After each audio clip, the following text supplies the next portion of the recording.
Queridos oyentes, tenemos el honor de estar en la Docta Bologna con Lori Zanatta, nada menos. ¿Cómo está, profesor Lori Zanatta? Muy bien y bueno, bienvenidos a mi ciudad. Es un encanto, la verdad, recibir amigos aquí. Así que muchas gracias. Nos da la impresión de que lo conociéramos toda la vida. Recuerdan, queridos oyentes, que tuvimos el gusto de tener 2 bloques con el profesor Zanatta explicándonos la Argentina y explicándonos el peronismo. Le hicimos algunas preguntas. ¿Usted quiere guiarse por esas preguntas? Bueno, con mucho gusto. La primera pregunta es sobre los populismos latinoamericanos y la idea de nación católica, ¿no? Es un tema complejo. Trataré de condensarlos en pocas palabras. No me cabe la menor duda que a lo largo de la historia argentina y a partir del triunfo del peronismo, y un poco antes en realidad, o sea, a partir del golpe de Estado del año 1943, que es un poco la introducción al régimen peronista, en la Argentina triunfa lo que yo llamé en mis libros el mito de la nación católica. O sea, el conjunto de ideas que hasta ese momento habían dominado la creación del Estado y de la nación de la Argentina, que era un conjunto de ideas llamadas liberales, que en cierta medida se referían a la tradición del pensamiento racionalista, iluminista, liberal europeo. Este conjunto de ideas, sería largo aquí explicar por qué se vino abajo, fue derrotado. Y se asistió en ese momento al renacimiento de la nación católica. ¿Cuál es el fundamento ideal de la nación católica y por qué en la Argentina se afirmó de forma tan contundente?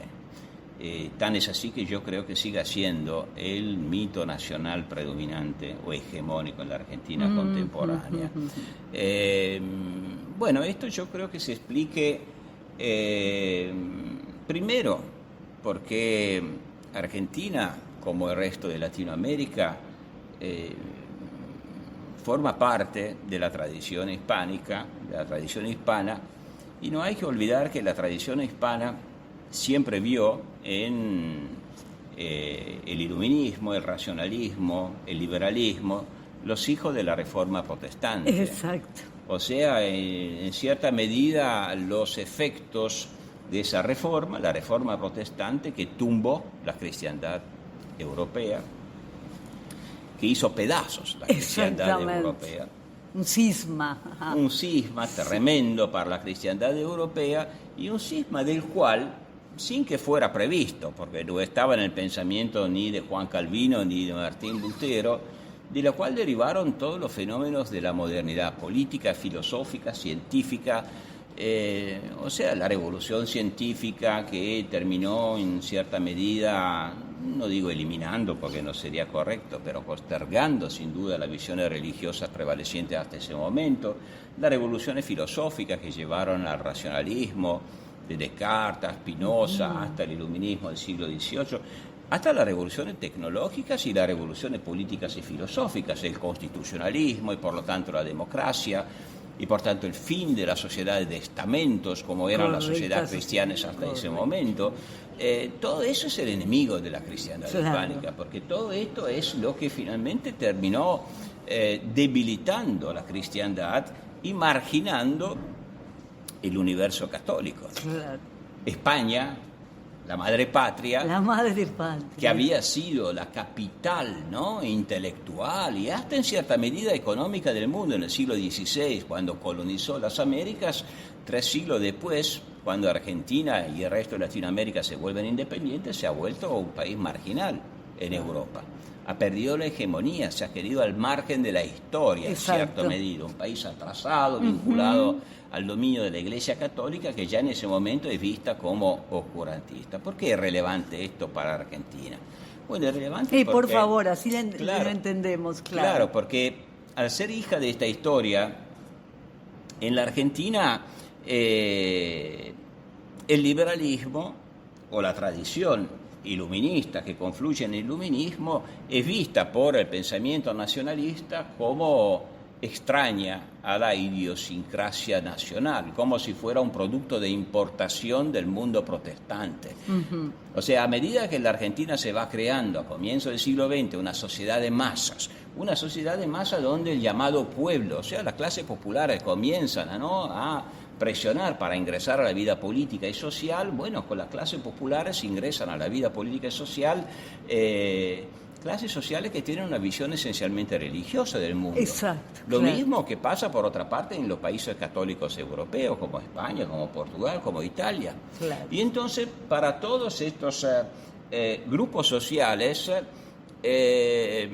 no solamente el liberalismo como filosofía, sino que las instituciones liberal-democráticas, el Parlamento, el pluralismo político, las libertades individuales, la separación de poderes, todos estos elementos son vistos en cierta medida como frutos de la importación de ideologías foráneas, ¿no? Dice el nacionalismo argentino. Y usan esa terminología, Tal claro. cual, esa es la terminología. Sí. ¿Y cuál es?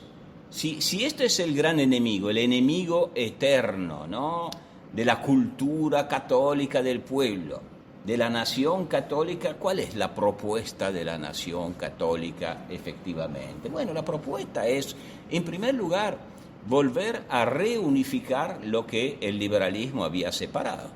Uh-huh. ¿Qué había separado el liberalismo? La política de la religión, el ciudadano del feligrés. Correcto. Y finalmente también la vida pública de la vida privada. La privada, exacto. Bueno, lo que intenta hacer el nacionalismo argentino, y en eso es realmente muy parecido, para no decir igual, al nacionalcatolicismo español, o portugués, o italiano, o mexicano, o de otros países de Latinoamérica, vuelve a fundir lo que el liberalismo había separado. Entonces, nación y religión son una cosa sola. Perfecto. Ser argentino significa ser católico. Y no solamente.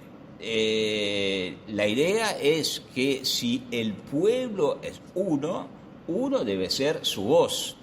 Y por lo tanto, una única voz. Se vuelve a un ideario de tipo unanimista. Unanimismo, correcto. O sea, como en la época de los reyes católicos, ¿no? O sea, un reino, un pueblo, una fe. Exacto. Ahora, claro que la nueva fe será una fe secularizada, que será el justicialismo, pero es una fe secularizada que toma directamente nacimiento del ideario católico. Tan es así que el peronismo siempre reivindicó y todavía reivindica, ¿no?, su raigambre católica basada en las encíclicas sociales de los pontífices.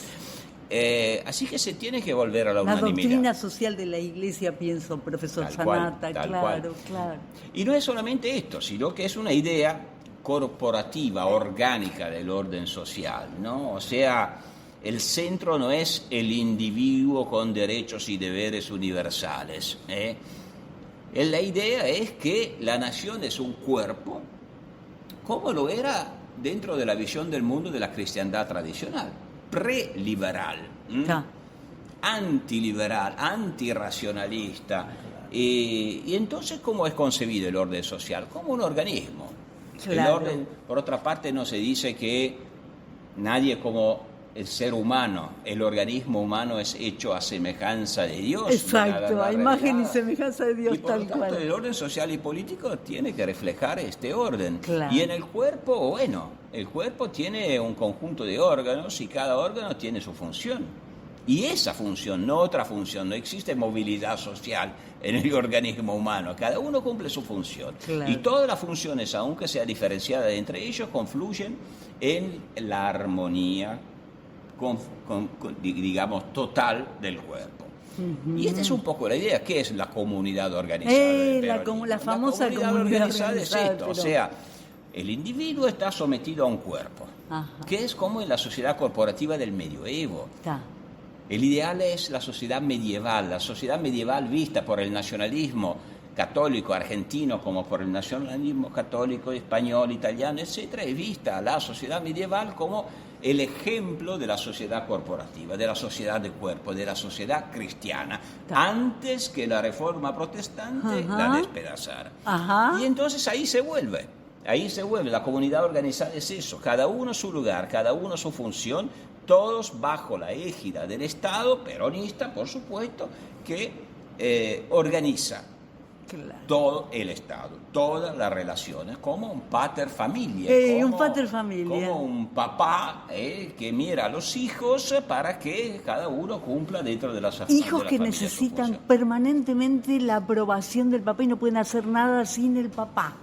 Esa es efectivamente otra de tus preguntas, ¿no? O sea, tú me preguntas si el peronismo piensa en el pueblo como un menor, ¿no? En cierto sentido, sí. O sea, esta visión del mundo, si uno lo piensa bien, que es una visión poderosa, hay que tomarla muy en serio, no casualmente. Durante milenios, o por lo menos durante muchos siglos, quedó tan estable en toda la etapa medieval.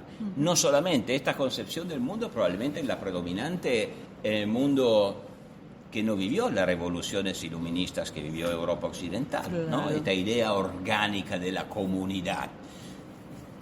¿Por qué es tan poderosa? ¿Y por qué implica una visión del pueblo como una especie de menor? Bueno, es una visión, si uno lo piensa bien, paternalista, ¿no? O sea, la idea es que la autoridad es una autoridad de tipo natural. O sea, no está basada sobre la ética de la responsabilidad, está basada sobre una ética, digamos, natural, como si la autoridad derivara su autoridad, bueno, en el orden antiguo directamente de Dios, por supuesto. Exacto. Ahora que vivimos en un mundo secularizado, ¿quién es Dios? Dios es el pueblo. ¿Y quién es el pueblo? Y parece intuitivo, pero en realidad no es tan intuitivo. Y eso tiene mucho que ver con esos fenómenos de tipo populistas a los que pertenece el peronismo. Porque ¿quién es el pueblo para el peronismo? Esto hay que entenderlo muy bien. Porque en una liberal democracia, en un Estado de Derecho, el pueblo somos todos. Ajá. El pueblo somos todos. No se puede utilizar la palabra pueblo para definir una parte de la población. Daría la impresión, perdón, profesor Sanata, que el peronismo se adueñó del concepto de pueblo y de patria. Ellos son pueblo y ellos son patria. Exactamente esto. Este es exactamente, pero lo mismo que pasa con el castrismo, el mismo que pasa con el chavismo, el mismo que pasó con el fascismo, con el franquismo. Pueblo no somos todos, porque la definición de pueblo no es una definición política institucional, no es jurídica, fundamentada en la ley, en la Constitución. Claro. No es el pueblo de la Constitución, es el pueblo de Dios. O sea, es un pueblo que está definido en términos morales. Es definido en términos morales y generalmente la moral implica también la pertenencia o que sea una clase social en algunos casos, como en el caso de Argentina. Entonces peronistas son los trabajadores, o son los pobres, o son aquellos que sin ser pobres o trabajadores comparten esta visión del mundo que hace que sean como el pueblo. Ahí está. Pero en otro caso esta misma definición puede ser de tipo étnico, o de tipo, y lleva al racismo, por supuesto, puede ser de tipo etno-religioso, como se ve en el Islam, por ejemplo, en muchos casos. Es una idea de la comunidad nacional basada en principios, entre comillas, naturales y no jurídicos, no legales. Perfecto. Y por lo tanto, si es así, ¿qué significa? Bueno, significa que hay un pueblo, que es el único verdadero pueblo, que es el pueblo que comparte esos valores morales. Si uno lee los teólogos del pueblo, se lee los teóricos del pensamiento nacional peronista, para ellos el pueblo no son todos los argentinos. Para aquellos son aquellos que, o por su condición social, o por su formación intelectual, comparten los valores del mito de la nación católica. Y lo demás, bueno, peor para ellos. Lo demás, decía un famoso jesuita, que después fue papa, decía en los años 70, los demás son una clase colonial. ¿Por qué? Porque su visión del mundo, sus ideas, pero no es una cosa solamente de Bergoglio, en realidad era un sentido común que todavía existe en larga parte del llamado pensamiento nacional, porque la idea es que no pertenecen a la patria, son extraños en su propio país, porque comparten un sistema de valores que son herederos, aunque sea de forma indirecta, de las ideas protestantes, la queremos llamar así. Bueno, en esa visión el pueblo es un menor, porque el pueblo parece ser el depositario, el depósito de la soberanía. O sea, la autoridad viene de Dios. Dios hoy es el pueblo. Pero el que manda, que sea el caudillo, que sea el movimiento nacional popular, dice, yo hablo en nombre del pueblo. Exacto. O sea, es en su discurso circular, ¿no? El pueblo me da la autoridad, yo ejercito la autoridad en nombre de ese pueblo, y por lo tanto el pueblo habla a través de mi voz. Claro. Ese pueblo nunca se sabe exactamente quién es, qué nombre tiene, qué cara tiene, cómo piensa, cómo se expresa. En esta visión orgánica a la que hacía referencia, el pueblo, por lo tanto, por un lado, es incluido. Y eso hay que tenerlo en consideración. Por eso se habla de estos tipos de populismo como populismos inclusivos. Porque, como dije, en la visión orgánica cada uno tiene su lugar. Nadie está abandonado a sí mismo. La idea es comunitaria. Todos formamos parte de un conjunto. Pero ¿cuál es la otra cara de la medalla? Bueno, primero, falta de libertad individual. Claro. Porque la comunidad aplasta al individuo. Exacto. Si el individuo se vuelve herético, si el individuo tiene otra tendencia sexual, si el individuo tiene otra tendencia ideológica, es aplastado por la comunidad. Exacto. Primero. Profesor, le pedimos un recreíto musical para los oyentes. Vamos al recreíto musical. Vamos al recreíto musical y después seguimos, porque es un placer, queridos oyentes, y es un honor estar escuchando a Loris Sanata.